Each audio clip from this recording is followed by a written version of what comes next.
Welcome to J Model Works and update number 4 on the Tamiya Ford GT. With the hobby design details set in from BNA, I was able to get the logos on the car and then get the clear on and finish up the rest of the body assembly. So let's go ahead and take a look and see where we're at. I'm Justin. Welcome to my workbench.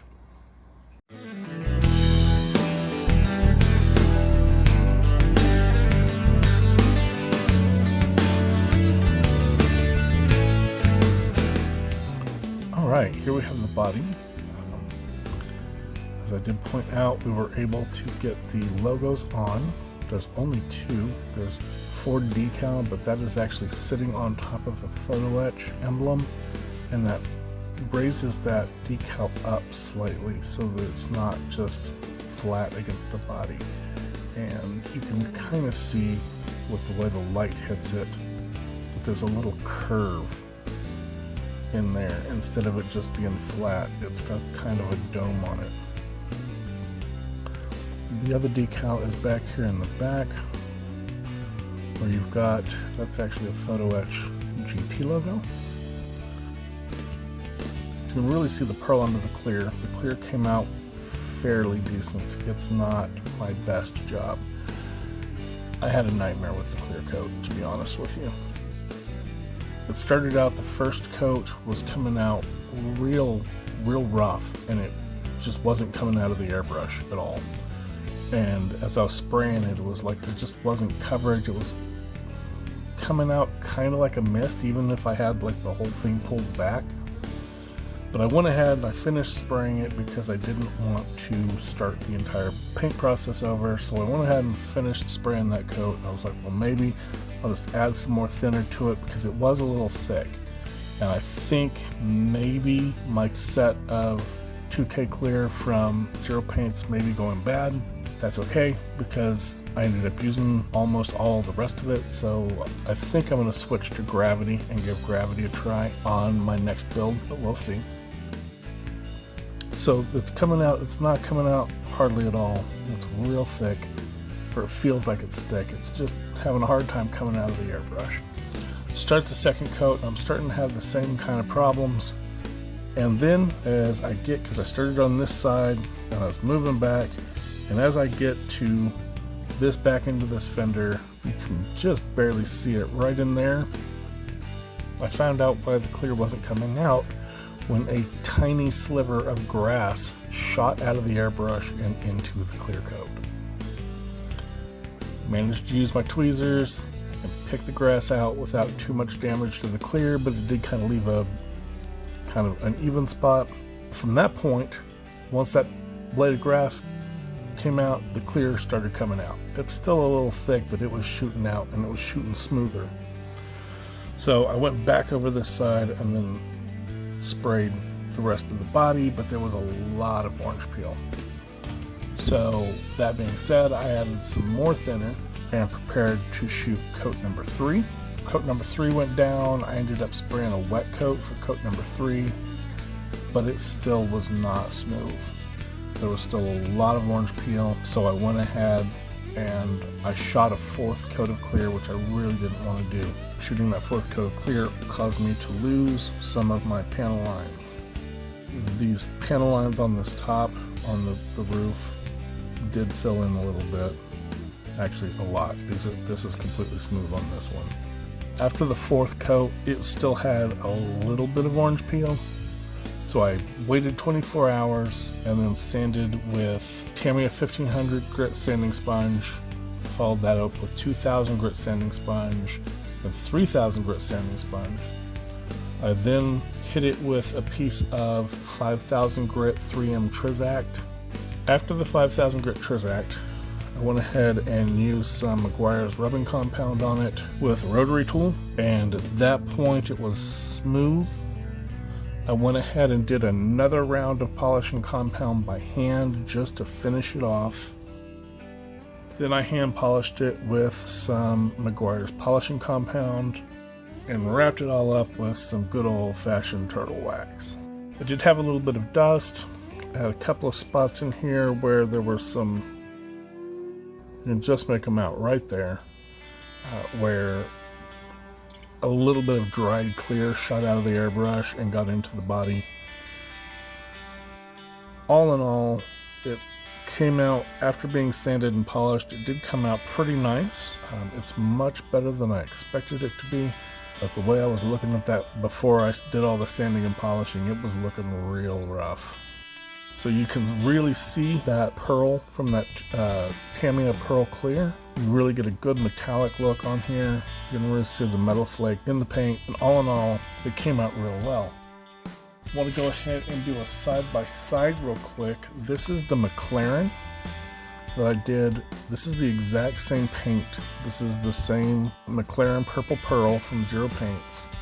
This does not have the Tamiya Pearl Clear under the clear coat. And you can see it's a much deeper purple, and the pearl has more highlight to it. So this came out really well as well.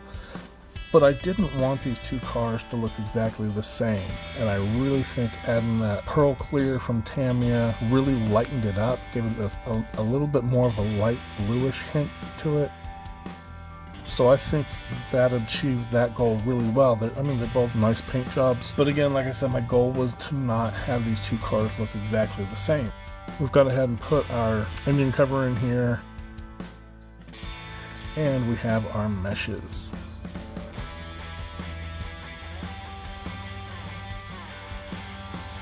There we go. So you can see the hood meshes in here, or the front meshes, sorry. Go ahead and got our grill mesh on the front. Now to do these, what you have to do is go in on the original kit piece and cut out all of this area here. And then the meshes from Hobby Design glue in right against the back of the part. I mean, it's just a perfect fit. You line them up, they glue them in, they glue them perfectly.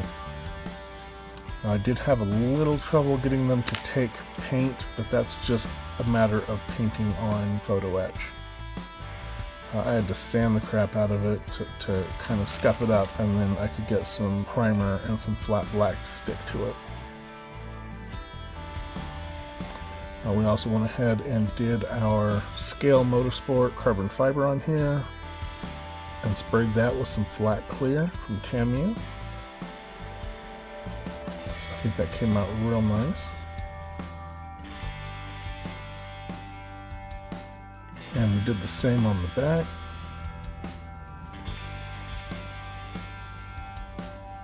Got our rear meshes.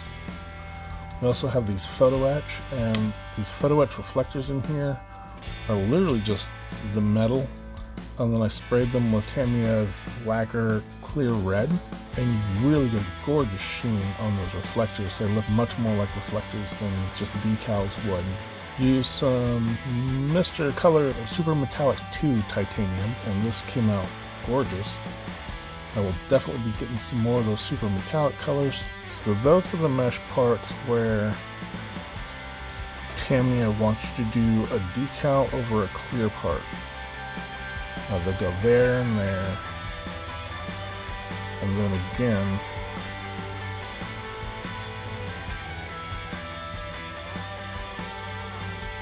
on these inside grills.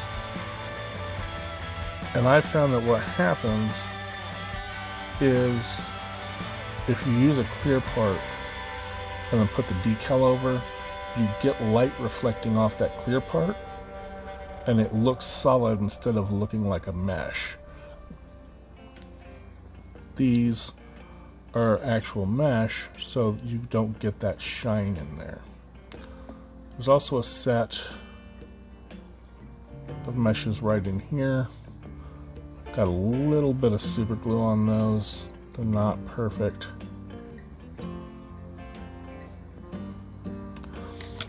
And then there's these in here. Now, when you look at photos or video of these cars, you see the radiators back behind the mesh. So what I did was I took some soda can. I cut the top off, I cut the bottom off, I rolled it out as flat as I could get it, I sanded the paint off so I had a nice bright aluminum surface. I used the photo etch fret,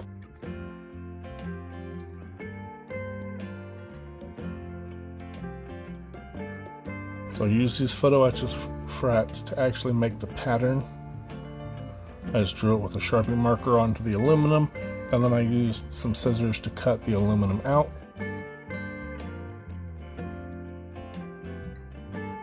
I folded them in back. I notched them on the bottom so that they would fit on these notches that are used to hold the original kit parts in place. And because the radiators only go so far up, I went ahead and I bent the top down. And I painted the tops with some flat black. And that gives me, it looks more like the radiators are inside. I really like the effect. That turned out really well.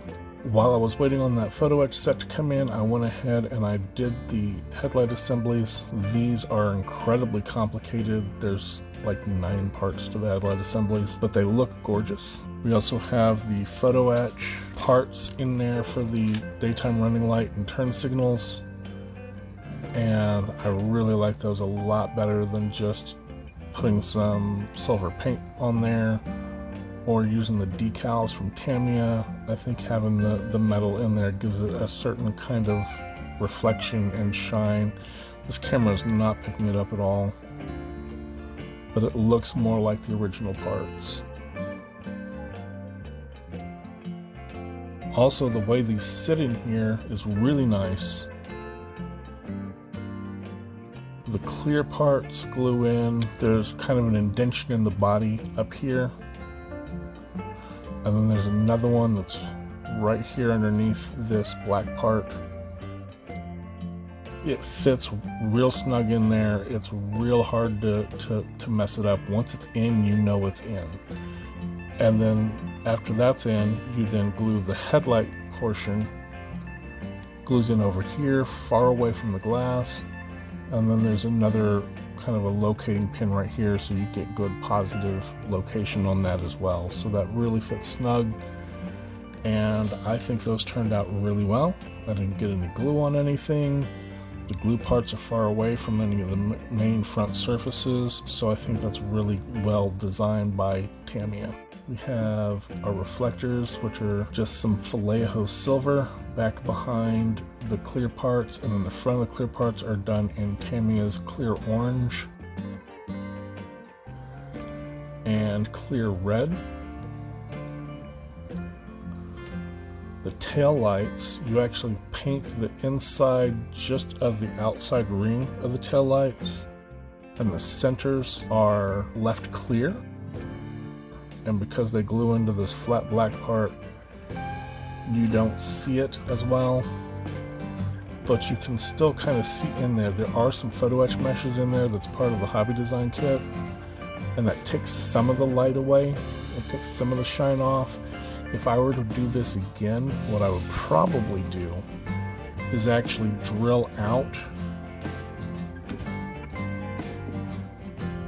Sorry about the shaky cam there.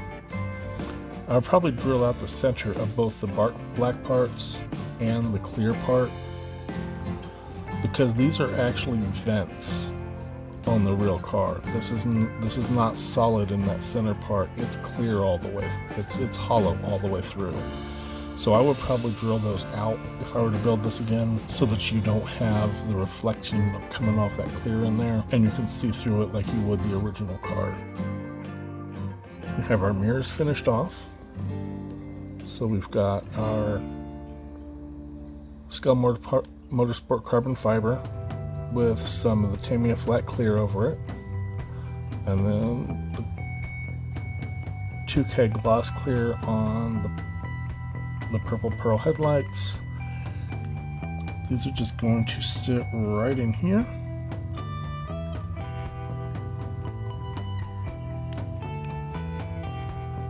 So they'll sit just like that.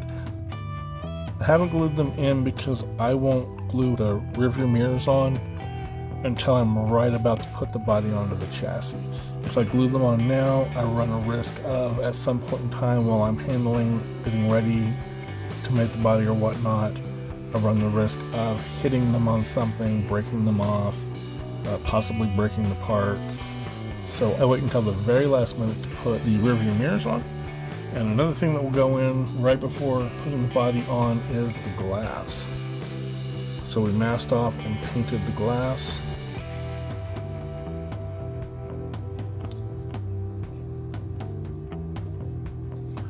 I do need to do the windshield wipers. Those will go on right before the glass goes in. We have our rear glass. Got some dust on it. Our rear glass is seated down into that socket. And that's just going to sit right down in here.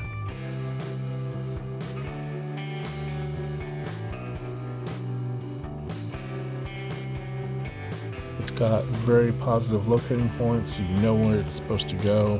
When you push it down, it'll be nice and snug in there. I'll probably put just a touch or maybe some Elmers in there, but with the tension that's in here, it's really hard to get this out when you've dry fitted it in here. So I haven't tried not to dry fit it too much and actually press it in. But I don't think I'm going to need super glue on there. I think just a tiny bit of Elmers just to kind of hold it, but it's going to be held really in place by these locating points. And we have our side windows. Now for this part right here, Tamiya has a decal they want you to put in place there. Hobby Design has a metal photo etch part that they want you to put in there. I've looked at the photos and watched videos, and this is not a window. This is a gloss black plastic piece. Maybe glass, but it's a gloss black part. It's a solid black part. There is a light in here that comes on to tell you if the door is locked or unlocked when you hit the buttons on the key fob. So I didn't really think that I really wanted to jack with a decal. I didn't want to try and round bend the photo etch to make it sit properly. I didn't want to deal with trying to glue photo etch in place. So I just hit this with some flat black on the inside, and it comes out gloss black due to the clear, and that looks pretty much exactly like it looks on the videos, watching like SME 150. That looks exactly like it does on that car there, nice and shiny. And last but not least, we did finish up the assembly of the chassis. We got our brake assemblies on there, our nice carbon fiber brakes from the brake tutorial. And those are glued in place, and I added a little bit of 1mm detail wire in there. Kind of see it right there and right there. Get a better shot of it right there just to give me some brake lines. And I added them over here as well. And when I glued them up here where they're not going to be visible once the chassis is made to the body. That way they've got a little bit of room in there to flex without disrupting any movement. Nothing binds up. Alright, so the body is finished, the chassis is finished. That leaves us with the interior and the engine. Now the engine is really simple. I think there's like 4, maybe 5 pieces. I'm of course going to make them more difficult because there's an engine cover in there, and I want to do that in the Hobby Design carbon fiber to match up with the actual part. But all in all, like I said, it's 4, maybe 5 parts, the entire engine. It's pretty simplistic. You can't see much of the engine anyhow because it's back there in the body and there's no opening compartments back there, so it's all lost anyhow. You can't, however, put the engine in until the interior's in, because at the back of the interior there's 2 locating points where the engine's going to sit. The back part sits on the chassis assembly, and then the front part sits on the back of that interior. So I got to do the interior first. Also, I'm planning on doing some floor mats, which I think I'm going to go ahead and do a tutorial video on. I think that would make a good kind of a DIY how to scratch building type tutorial on making some floor mats. So the next plan is to do the floor mat video. There's a bunch of tape involved in that, and I want to do that before I get any paint down, so I'm not worried about ripping up any paint. After doing the floor mat video, then we're going to do the interior and maybe the engine at the same time, and then follow that up with a finished build. So we're probably looking at a total of 3, maybe 4, but probably just 3 more videos on this, and then this build will be finished. If you like what you've seen here, go ahead and click that like button. Please feel free to give me some comments in the comment section. Let me know if there's any kind of things you'd like to see, if there's something you'd like some more details on, any feedback at all. I love responding to you guys in the feedback section. If you're not a subscriber to the channel, go ahead and consider clicking that subscribe button and click that bell icon so you can be notified when I release new videos. And as always, thank you for watching and have a great day.